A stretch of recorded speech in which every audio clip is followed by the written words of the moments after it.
Thank you, Annette, for the lovely haiku and introduction. Titles and abstracts are always subject to change. So today I'll be talking about investigating the response of Eastern Pacific fisheries to future solar geoengineering scenarios. That's okay. Beautiful. So 2023 was the warmest year on record. Here we're looking at the difference from the 1991 to 2020 average. So we can see on the bar graph on the bottom, 1976 is the coldest year that we've had so far, and every single year after 1976 has been warmer than average. So it's been 47 years since we've had a colder than average year. 2023 is record-breaking in lots of different ways. Thanks. In lots of different ways too. So it was also the warmest year on record for land and ocean areas individually. It was the warmest year on record for both the northern and southern hemispheres. It was the 40th warmest year for the Antarctic and the 4th warmest year for the Arctic. Just in case you didn't get the points that I was making before, this is extremely, extremely anomalous. So this is the 2023. Now we're looking at a time series plot of global surface temperature, again, relative to that 1991 to 2020 baseline. So I really want to drive home that we are experiencing some of the warmest temperatures that we've seen, and this is probably the coldest summer for the rest of your life. This is totally abnormal looking through the geologic history. So we can definitely attribute these causes to man-made emissions from carbon. So here we're looking at the 1991 average of 410-ish parts per million. So we can just look where we're at as humans. So what does this mean? We want to stay below 1.5 of global warming before we reach these really big tipping points where all the ice sheets melt, where we have the collapse of AMOC, all these irreversible feedbacks. So what can we do? Well, here we are at 2024. So we should be removing 10 gigatons of carbon every year. 1 gigaton of carbon is about 2.2 trillion pounds, just for a conversion for that. So from the year 2020, so 4 years ago, to 2050, we need to be reducing 2.2 trillion pounds of carbon from the atmosphere. And then after that, from 2050 to 2100, we need to remove an additional 0.2 gigatons per year. So these are where we're at and what we should be doing. To get to these target goals, we have carbon removal approaches, and we also have conventional mitigation techniques such as, reverting or turning to green and renewable sources of energy. But what happens if we aren't able to do that fast enough? We have this really interesting technique called solar radiation management to cool the Earth. So today I'll be talking about two different types of solar radiation management. So the first one is stratospheric aerosol injection, where we would make man-made volcanic aerosols and fly them into the stratosphere and emit sulfur dioxide into the atmosphere to artificially cool the climate. The second proposed solar radiation management strategy that I'll be talking about today is marine cloud brightening, where we will put giant ships into target regions in the ocean to change the albedo from the dark ocean water to the lighter albedo of the cloud to reduce incoming solar radiation and cool the climate. So just want to set the tone of 20 reasons why geoengineering might be a bad idea. So carbon dioxide emissions are rising so fast that some scientists are seriously considering putting Earth on life support as a last resort. But is the cure worse than the disease? This is something that Chen Mukta, Sadie, and I are looking at. I forgot to say this is funded through a CUNY grant in my first slide, but yeah, so we're working on this project together. So back to talking about what stratospheric aerosol injections are. So this is a gift from the Hunga eruption. Just a couple years ago, we actually only have 2 large volcanic eruptions over the satellite record. So this one just a year ago, and then the 1991 Pinatubo eruption. So these 2 volcanic eruptions had completely different impacts on the climate system due to the composition of the aerosols and the different tephra that was ejected from the volcano. So the Hunga eruption had a lot more water that was injected into the stratosphere. That water mixed with the sulfur dioxide to also create this hole in the ozone layer. So there's unintended consequences that maybe we don't understand too much about volcanoes to be making these sorts of claims.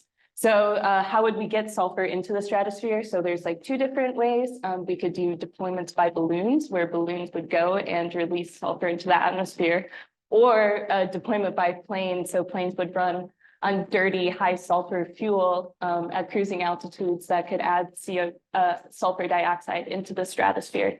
So these are mimicking what volcanoes do. Volcanoes will cool the climate for 1 to 5 years and have really drastic impacts on the climate system and ecosystems as well, changing in precipitation patterns, like causing more mega events like mega droughts and mega pluvials or rainfall events. So this is one method. So those aerosols, again, would be injected into the stratosphere and then reduce the incoming solar radiation by reflecting sunlight back into space. The second one, this is a test run of what the machinery would look like for marine cloud brightening. Some of you might be familiar with these sorts of techniques to be over the Great Barrier Reef, where they've rebranded it as marine fogging to be a little bit more palatable than marine cloud brightening. So these marine fogging or marine cloud brightening scenarios, they take sea spray from underneath, from the ocean, and then put them into this basically a giant mister, and then creates sea spray clouds. So relatively, or essentially reducing the albedo by changing it from dark ocean waters to lighter ocean. What we're interested the most is the impacts on the tropical Pacific. So here we're looking at the Niño 3.4 index. This schematic right now is the weekly sea surface temperatures in the tropical Pacific. From the end of October to just last month in January. So we're in an El Nino year right now, so abnormally warmer conditions already. So this is the target region of the Niño 3.4 index. So this is used to measure the strength of El Niños and La Niñas. So this is our research question. How would solar aerosol injection and marine cloud brightening affect ENSO dynamics? And what would that happen, or what effect would that have on Eastern Pacific fisheries? So ENSO impacts on Pacific fisheries in general are pretty big, with negative anomalies of 1 million tons in El Nino years, where they have negative impacts, and then positive impacts of about 1 million tons during La Nina events. So these 2 different flavors of ENSO, El Nino and La Nina, have different climate and ecosystem impact.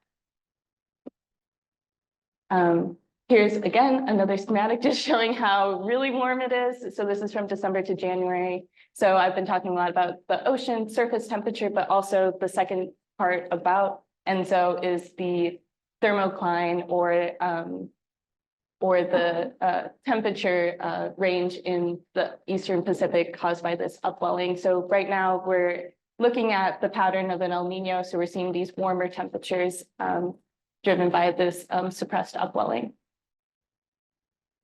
What we want to know is how is ENSO affecting fisheries? So there's this is just looking at regular ENSO variants. So we all remember the blob El Nino just a couple of years ago that had really big marine heat wave impacts that compounded upon existing climate change, global warming. We see this really strong correlation between chlorophyll, which is the main driver of net primary productivity of fish.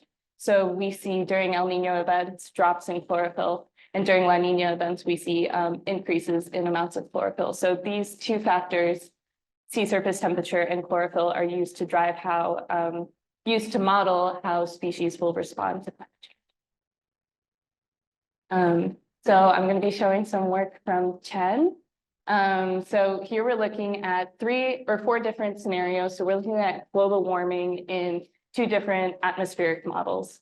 So just basically think of these as 2 global warming scenarios. So this is business as usual. We don't do anything about the conventional methods, and we haven't done any sorts of geoengineering yet. These 2 bottom ones, we're looking at annual mean global surface temperature, and both marine cloud brightening and the stratospheric aerosol injections essentially cool the climate by a degree. Yay, that's what we want, right? No. Well, kinda. So it's a little bit of a nuanced question. These types of strategies are only as good as the model input that we have. And the marine cloud brightening scenario in this specific strategy targets some of the highest impact regions. So it puts a lot of marine cloud brightening over this ENSO generation in the Eastern tropical Pacific. So basically we see here, SAI is the stratospheric aerosol injection. We see it basically not doing too much to this ENSO index. It's basically, El Niños and La Niños are happening as scheduled. But here in the marine cloud brightening scenario, we don't get any more La Niñas or El Niños. We basically get into this new state of ENSO where there are these sorts of like shifts and oscillations. So all of those, trends in chlorophyll basically get dampened and silenced out by this reduction of ENSO. How does this reduction in ENSO happen? So this is the original climate where we have westerlies, or we have winds moving from the east to the west that meet convection in the Western Pacific warm pool waters. That air ascends and then cools, adding to the subduction. So that's the atmospheric component of ENSO. There's also the ocean upwelling. So this wind drives warmer water to the west, but that also allows this upwelling of cooler water to happen. When we have the marine cloud brightening scenario, this basically shuts down on both the atmospheric side and the ocean side. So we see stronger winds, and these stronger winds lead to increased upwelling in the equatorial Pacific, basically shifting ENSO to this more La Nina-like state. So we don't get any more El Niños. So this has really big global ramifications and also impacts on fisheries. So here we are looking at the total consumer biomass in marine cloud brightening and stratospheric aerosol injection scenarios. And here on these plots, I've subtracted the background SSP2-4.5 warming. So basically, we're looking at the effect of forcing of marine cloud brightening and stratospheric aerosol injection on total consumer biomass. So here in the SAI plots, we actually see increases in total consumer biomass, which is a good thing. But in this specific marine cloud brightening scenario, we see this massive drop in total consumer biomass in the Eastern Pacific and this crazy, increase across the Western Pacific. So this would have really horrible fisheries implications. So how is this talked about? How is this communicated? What is going on? I've only talked about 2 different strategies about geoengineering. Here is listing all the other sorts of different sorts of geoengineering. And here we're looking at a sentiment analysis. So this is how geoengineering is talked about on Twitter. So we can see things like ocean fertilization has a lot of negative feedback online, and things like SAI also has a lot of negative feedback, but things like biochar and enhanced weathering, those have more positive connotations. So that leaves us with the question, is the cure worse than the disease? It depends on what kind of ecosystem questions you're asking and what kinds of solar radiation strategies are being taken into account too. So this turns us into a risk analysis. What's the bigger risk? Is the bigger risk to let climate change do its thing and then try to deal with some of those implications, or is there the risk to trying to intervene to cool the climate before we get to those tipping points? We know that fisheries are impacted by solar geoengineering, but is there some sort of right geoengineering scenario? This is something that scientists are currently working on. So we want to keep solar geoengineering a global conversation. A lot of these conversations happen in the global north, but this is a global everybody problem. So we definitely need to find ways to communicate these results to policymakers, as ENSO has global climate impacts and also impacts on fisheries and other economically and just rather valuable ecosystems. So with all of that, thank you for listening to my talk. Happy to answer questions.